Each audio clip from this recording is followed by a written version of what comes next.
In ancient Persia, death was not the cruelest punishment. Historical accounts speak of a form of torture known as scaphism, a method so grotesque that it turned a human being into a living banquet for insects. The victim would be strapped between two hollowed-out boats, force-fed milk and honey until severe diarrhea set in. Their entire body was then coated with honey, exposed under the blazing sun to attract swarms of flies, fire ants, and beetles. These insects would crawl into the eyes, nose, and ears, burrow into the flesh, and nest inside the body as it slowly rotted alive. It was a death of decay, both physical and mental. No blades, no swift execution, just time and insects delivering the sentence. And the most chilling part? This wasn't a punishment reserved for treason. Sometimes a single wrong gesture was enough to doom you and wipe out your entire bloodline. The man behind such executions was Darius the Fur, the powerful king of the Achaemenid Empire. Yes, the same Darius portrayed as the villain in the film 300. But if you thought Hollywood exaggerated, you haven't seen the true face of this empire. Because the real history? It was far more brutal, far more cold. Together we'll uncover a legal system that operated without courts, a king who killed the very man that helped him claim the throne over a single minor mistake, a world where justice wasn't written in law, but enforced through fear. Ancient Persia didn't build its empire on power alone. It was built on silence, the silence that followed every sentence. The dynasty of laws, the Achaemenid state. Persia under the reign of Darius the Great was not only a vast empire in terms of geography, but also a sophisticated legal apparatus, where laws were not created to protect citizens, but to protect the throne. The state structure was divided into dozens of satrapies, large provinces headed by satraps, governors. Darius did not rule by the sword, but through an extremely disciplined administrative system, transparent taxation, a professional military, and communication tools ahead of their time.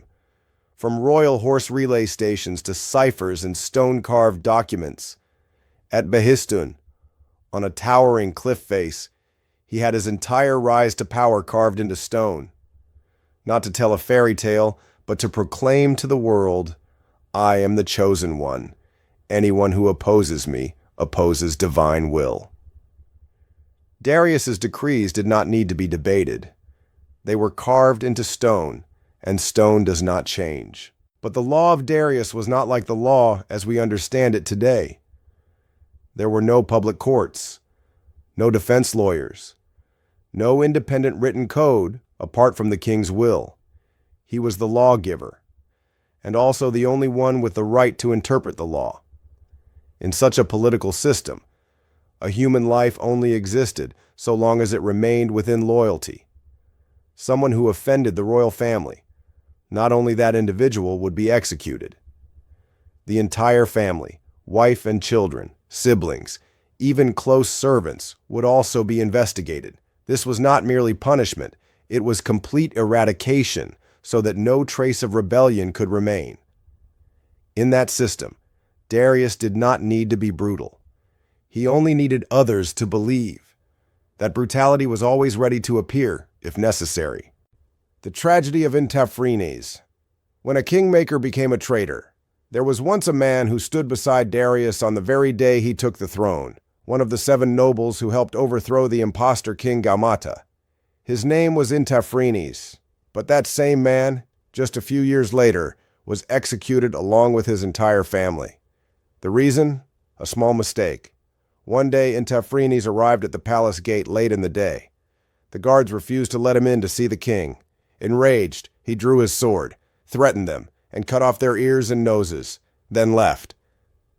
To him, it was just a moment of anger. But to Darius, it was a sign of rebellion. There was no investigation, no explanation, just an order. Arrest all his family, execute them. Only one act of mercy was offered. Darius, as a gesture of clemency, allowed Intafrenes' wife to choose one person to be spared. One person only, among her husband, her son, her brother, and her parents. The woman chose her brother. Her reasoning shocked all of Persia. A husband can be remarried. A son can be born again. But a brother of the same blood, once lost, cannot be replaced. What did that decision reveal? That in ancient culture, blood ties, especially shared lineage from the same parents, were held more sacred than romantic love or even maternal instinct. Death, though brutal, exposed the deep logic of ancient morality. Darius showed no further mercy. He executed all the rest, and no one dared to ask why, because he was the king. And a king does not need to justify himself. Gruesome punishments. Death was not the end. In ancient Persia, death was not the harshest punishment. Scaphism, one of the most haunting names in history, stands as proof. According to Plutarch and other Greek historians, the condemned would be tied between two hollowed-out boats. They were force-fed milk and honey until they developed severe diarrhea. Then, their entire body was smeared with honey, drawing swarms of flies, fire ants, and beetles that devoured their skin and flesh piece by piece. The victim did not die immediately.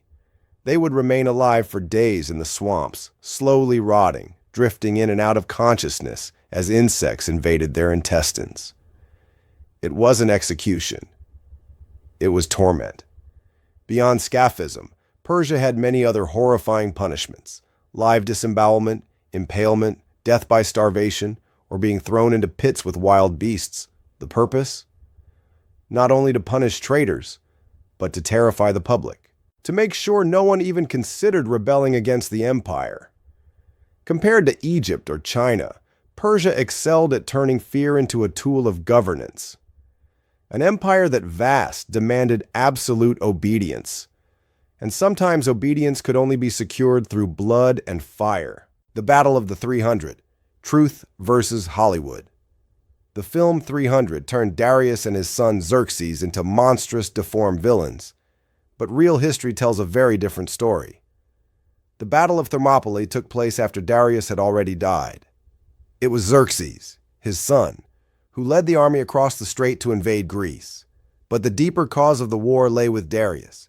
Darius was the one who began the conflict with Greece, after the Ionian city-states revolted with support from Athens. Following his humiliating defeat at Marathon, he vowed revenge, but died before he could carry it out.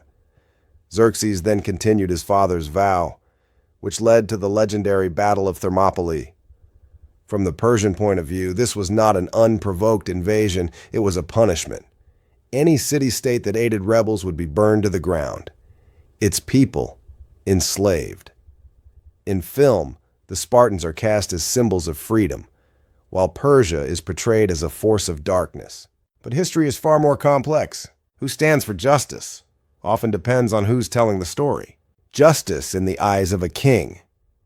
Why cruelty was necessary under Darius, justice was not about truth, it was about necessity. He believed if you forgive once, others will rebel a second time. Power needed boundaries, and they had to be drawn in blood to be maintained.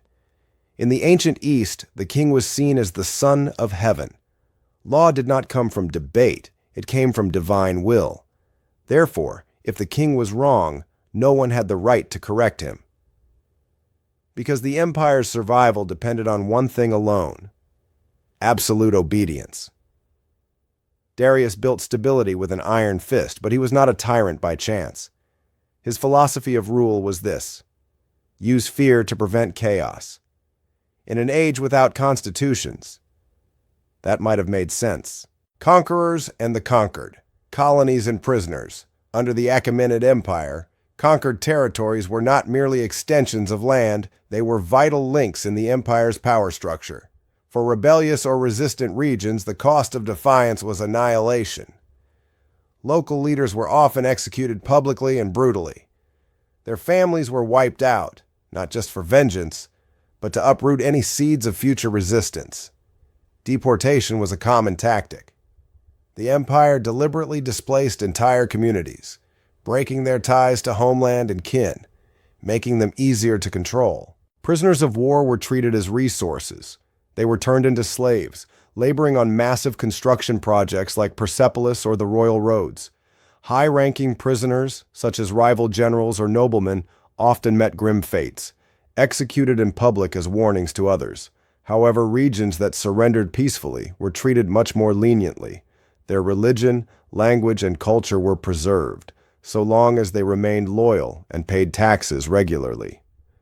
Compared to other empires like Rome or the Mongols, the Persians blended initial violence with a long-term strategy of integration. Rome used a similar model: crush rebellion, then reward loyalty with citizenship. In contrast, the Mongols favored total destruction, a sharp contrast to the Persians' method of rule, which balanced fear with assimilation. The blood of Persia. Today, the legacy of kings. The kings of the Achaemenid Empire are long gone, but their legacy remains. No one today can trace the exact bloodline of Darius or Xerxes, but that doesn't mean they vanished. Their descendants may have blended into the broader Iranian population, without titles, without thrones, yet still carrying the legacy of an empire that once stretched from India to Egypt. The physical remnants are more visible. The stone structures of Persepolis, the underground Connaught irrigation systems, the inscriptions carved in 3 languages. Zoroastrianism, the empire's official religion, was eventually overshadowed by Islam, but its influence remains in Iran's moral philosophy, its dualistic view of good and evil, and its ideas of judgment after death. Even in how modern Iranians speak of their past, the shadow of the Achaemenids still lingers. There's pride in a time when their empire was the center of world civilization. And if you listen closely, you can still hear, in the language, the rituals, and the deep national pride, a part of the ancient king's spirit that continues to endure. Silence. The price of safety. Intafranes was just one example, and also a warning. After the death of him and his family, no one dared to ask questions. No nobleman challenged the king's decree again. And in the historical record, we see very few instances of real rebellion from within the Persian court. Silence became an unspoken law. It wasn't written down, but everyone understood. Any criticism, even accidental, could be seen as treason. A glance in the wrong direction, a step taken out of place, could be judged as an insult to royal authority. The mindset of the people reflected this too. Survival mattered more than justice. Obedience became instinct. Fairness, if it existed, had to come from above, from the king, not from open debate. A justice system where no one dared to demand anything, no court, no arguments, no pardons. And strangely enough, the empire still lasted over 200 years. Could it be that silence itself was what kept it from falling? A question left open.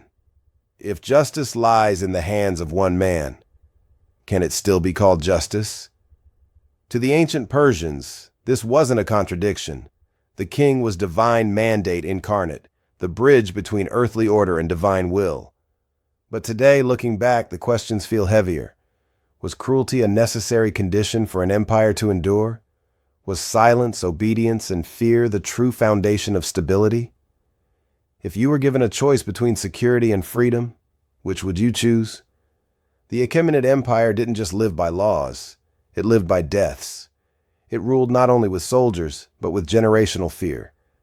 And in the end, one haunting image remains: a woman kneeling on blood-stained stone before King Darius, forced to choose who in her family would be spared, not in the name of justice, but because the privilege of choosing was the only mercy allowed. And perhaps that is how justice was handed down in a world without courts, only thrones.